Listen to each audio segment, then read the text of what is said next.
Chapter 4. Not for the first time, I consider how much I dislike David Clark. Even setting aside the fact that he's had more promotions than I've had hot dinners, becoming an executive head while still in his 30s, when most of us are trying to get an extra few quid for dinner duty, his manoeuvrings to promote Michael involved telling me to withdraw my application for the same role. Then he ignored me when I told him a pupil was threatening to turn up at my flat, and my laptop got stolen.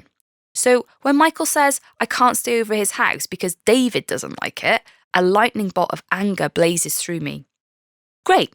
Well, as long as David's happy, then I guess it doesn't matter that I never see you. I'm only your girlfriend. I know I sound petty, but the way that Michael always caves to that guy really annoys me. Does he want to be with me or not? He shifts in the passenger seat awkwardly and pulls at his tie to loosen it. I stifle the urge to rip it off him. I could either attack him with a passionate kiss so that he can't keep refusing to take me home with him, or use it to strangle him. It's 50-50 right now. I struggle to concentrate when you're around, he says, mopping his brow. I need to keep on top of the paperwork, otherwise David's going to regret promoting me. I don't want to give him any excuse. I'm busy too, you know, I point out. I just got a whole school responsibility for additional learning needs. I resolved in half-term that I was going to make more effort to have a better work-life balance.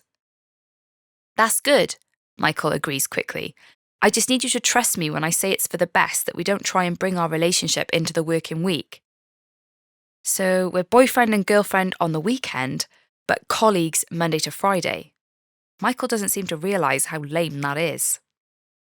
It's getting to the end of autumn, and school is surrounded by trees with the last of their brightly coloured leaves, and an increasing amount of bare branches.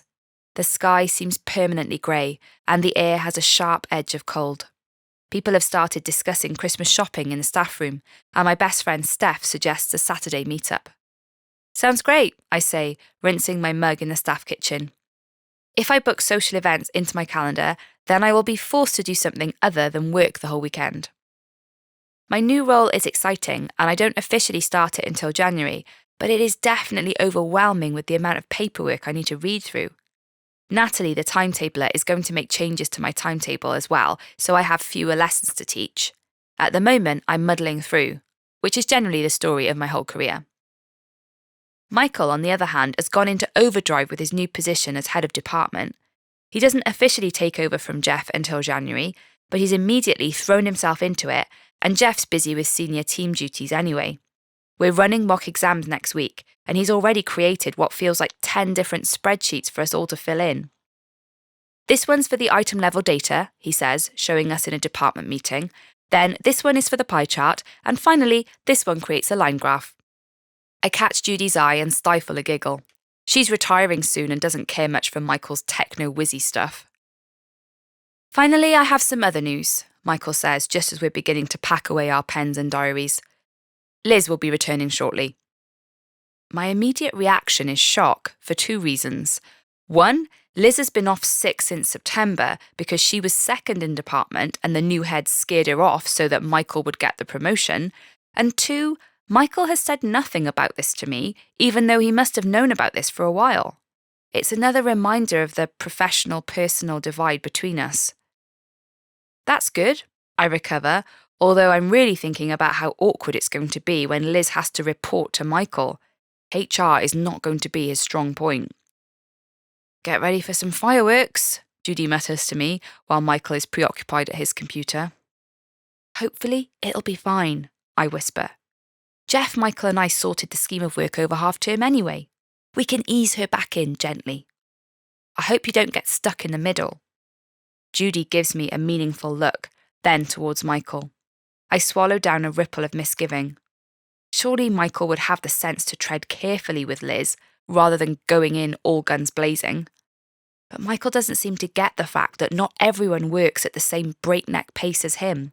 Case in point, the elaborate spreadsheet when the students haven't even done the exam yet. Are we still on for these drinks tomorrow? I ask Michael once Judy's gone and we're alone in the classroom. Of course, he says, methodically packing some books into a box and perfectly aligning them. Shall I pick you up at 7? I nod. What's the dress code? Michael shrugs. It's a bar. There's not a dress code. Jeans and a decent top then, less heels. I'm looking forward to it. I sidle closer to him and press my lips to his. He pulls back after just a split second, looking pointedly at the open door. Okay, so we got caught by the cleaner once. It's just a kiss. We're not plastered together like gross Year 9 students in the middle of the corridor. Great, he says, picking up the box. I grab my bag and follow him out to the car park. When I get home, Dad's made chili con carne, and I sink gratefully into a chair at the kitchen table. In many ways, it wasn't my plan to live at home at 26, but my alternative was a dingy bedsit a stone's throw away from the school, which caused a lot of other problems. As I shovel the hot food down my throat, I reflect that I made the right decision. Winter is coming, and I'm glad that I don't have to spend it in that dark, greasy flat.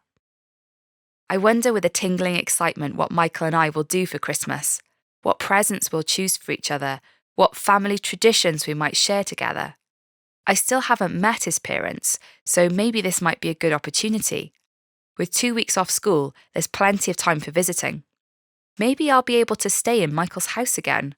Whenever I've been there, it's immaculately clean. I don't know why, but I feel at home with him. It's been so long since my last dating disaster. I'm hopeful that this relationship is going to last. Maybe, just maybe, this is it. How's Michael?